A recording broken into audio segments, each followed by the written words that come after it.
Bonjour, je m'appelle Claire Mahéo et je suis responsable de l'espace emploi et stage francophone à l'Institut d'échanges culturels avec la France. Aujourd'hui, j'ai l'honneur d'être avec Adam Koulak-Sézian, directeur de la Chambre de commerce et d'industrie France-Vietnam, plus connu sous l'acronyme CCIFV. Bonjour Adam. Bonjour Claire, merci de me recevoir.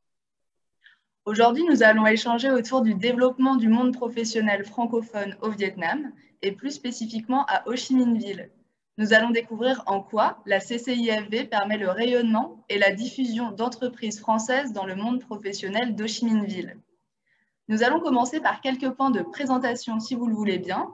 Adam, pouvez-vous me présenter la CCIFV en quelques mots? Très bien, merci pour cette question. Je vais commencer avec une date, puisque la Chambre de commerce et d'industrie France-Vietnam est née en 1989 à l'initiative d'hommes d'affaires installés ici, où l'on se trouve aujourd'hui à Ho Chi Minh Ville. On est une organisation à but non lucratif au service de nos membres et on fait partie du réseau mondial des CCIFI, les chambres de commerce et d'industrie France Internationale. Il faut savoir qu'à travers le monde, les chambres de commerce sont présentes dans 95 pays. Au sein de 124 organisations. Donc aujourd'hui, au Vietnam, la CCIFV, c'est environ 250 membres. Il y a des filiales de grands groupes français, il y a des entreprises créées ici au Vietnam par des Français, mais de plus en plus, on retrouve des entreprises vietnamiennes. Alors, en un mot, la mission, ça pourrait être résumé en un objectif général de développement des relations commerciales et industrielles entre la France et le Vietnam. Très bien, merci de cette réponse complète. Pour vous, en quoi la CCIFV est-elle importante pour le monde professionnel francophone à Ho Chi Minh Ville? À Ho Chi Minh Ville, en fait, on a un bureau CCIFV avec environ 15 collaborateurs. Ces collaborateurs sont d'ailleurs français et vietnamiens et tous francophones, pas encore tous vietnamophones. Nous hébergeons d'ailleurs plusieurs entreprises françaises qui sont en développement au Vietnam. J'aime souvent résumer et dire que la CCIV est un catalyseur d'opportunités. C'est-à-dire que notre mission, c'est de capter les dynamiques différentes, souvent, au sein de la communauté française et d'en faire ressortir, d'en produire quelque chose de positif et de cohérent. Et donc, ce qu'on fait, c'est qu'on anime la communauté d'affaires avec, par exemple, la création de moments d'échange, favoriser l'échange. On organise des événements de signature, networking, comme le gala de fin d'année que vous connaissez peut-être, le cocktail de rentrée qui est connu en septembre. Mais on a également des réunions de comités sectoriels sur le thème de la construction, du développement durable, de l'agriculture, des ressources humaines. Donc, ça permet vraiment à ces experts de se retrouver et d'échanger sur les bonnes pratiques. Favoriser l'échange, c'est aussi accompagner nos membres dans le recrutement de talents. On a justement un service dédié qui l'illustre bien et on organise chaque année un forum emploi. Ça, c'est pour tout ce qui est, ce que je dirais, club d'affaires, business club. Mais on est aussi un pont entre la France et le Vietnam. C'est-à-dire qu'on accompagne les entreprises françaises et parfois européennes vers le Vietnam, qui ne connaissent pas forcément la région. On les aide à identifier des partenaires adéquats. Et c'est, comme je le dis, de plus en plus vrai dans l'autre sens, où on aide et on supporte, on soutient des entreprises vietnamiennes vers l'Europe, notamment à travers un certain nombre de salons professionnels. D'accord, très bien.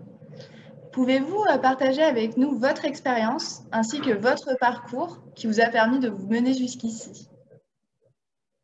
Alors, mon expérience, ma formation, j'ai commencé par des études de philosophie en classe prépa. Et puis finalement, je me suis orienté vers un master en école de commerce assez classique, que j'ai eu la chance de coupler avec des études en relations internationales à Moscou. C'est une formation un petit peu peut-être originale, je ne sais pas. Mais en tout cas, qui m'a permis de bénéficier de plusieurs expériences à l'étranger, notamment en Russie, au Kazakhstan, en Mongolie, toujours plus à l'Est, euh, pour l'ambassade de France notamment, mais aussi dans le secteur privé. Et puis, c'est peut-être mon goût pour l'histoire, pour la découverte, qui m'a amené à me pencher sur le Vietnam et la culture vietnamienne. Et je suis très heureux d'avoir rejoint la Chambre de commerce française ici en 2019, dans ce très beau pays. Très bien, merci beaucoup. Parlons maintenant un peu plus des opportunités du marché francophone au Vietnam. Nous savons que le marché du travail au Vietnam est très dynamique. Pouvez-vous nous dire quelques mots sur le marché professionnel francophone à Ho Chi Minh Ville?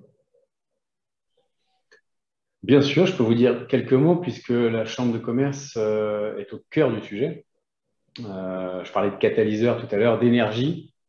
On reçoit d'un côté beaucoup de CV avec beaucoup de francophones, qu'ils soient vietnamiens, français ou autres. Mais d'un autre côté, on reçoit beaucoup de demandes de la part des entreprises françaises qui recherchent des talents. Et oui, je vous confirme que le marché est dynamique. C'est une tendance générale au Vietnam, malgré la crise que l'on traverse actuellement et depuis un peu plus d'un an. Les demandes des entreprises sont importantes. C'est un enjeu pour les candidats, c'est vrai, et peut-être et surtout pour ces entreprises, en fonction des profils, en fonction des secteurs. Et donc, ma collègue Jacqueline Tran est en charge du recrutement. Son travail, c'est justement de mettre en relation ces entreprises avec des talents pour des postes sur l'ensemble du Vietnam, parfois en ville, parfois dans des zones industrielles. Deux tendances, je dirais qu'il y a les entreprises qui sont déjà présentes au Vietnam, qui souhaitent recruter pour augmenter leurs ressources humaines. Il y a aussi des entreprises dont je vous parlais un peu plus avant, qui sont en processus d'implantation au Vietnam et qui cherchent tout simplement à monter une équipe et donc qui font appel à nous pour recruter. Les exemples derniers, je dirais qu'on a des demandes pour tout ce qui est responsabilité admin, comptabilité, également des ingénieurs, du contrôle qualité. Puis sans oublier le secteur de l'IT dont on parle beaucoup, qui est très très dynamique, pour lequel on est très sollicité. Très bien. Quel est le rôle que joue spécifiquement la CCIFV dans l'implantation des entreprises françaises au Vietnam?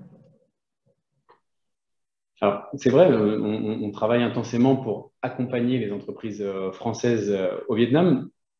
Je pourrais résumer simplement en disant que notre travail, c'est de répondre à tous les besoins possibles et imaginables d'une entreprise française qui souhaite découvrir le Vietnam, qui souhaite s'implanter au Vietnam et qui souhaite se développer au Vietnam.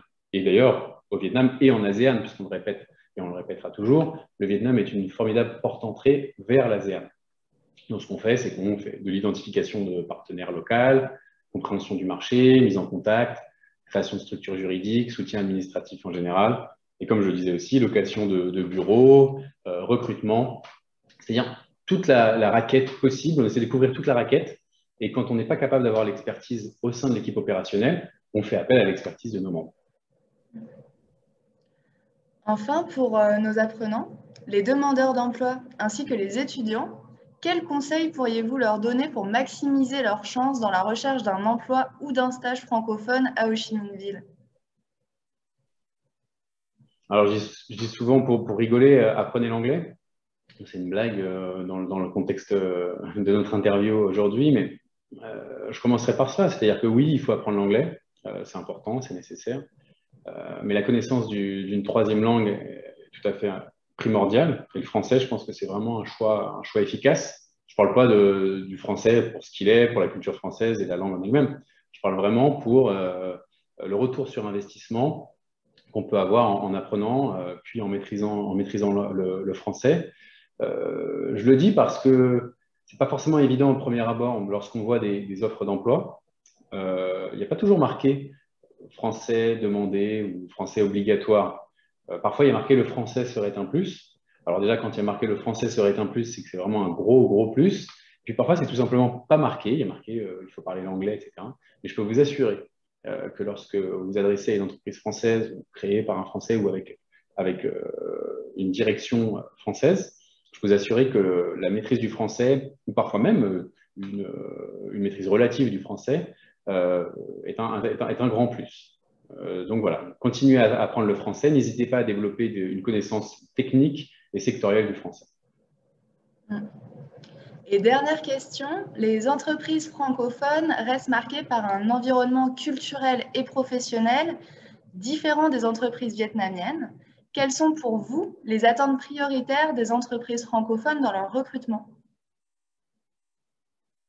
Alors, toutes les entreprises dont on parle aujourd'hui, ce sont des entreprises françaises qui ont le souhait ou qui sont déjà implantées ici au Vietnam, dans un contexte vietnamien.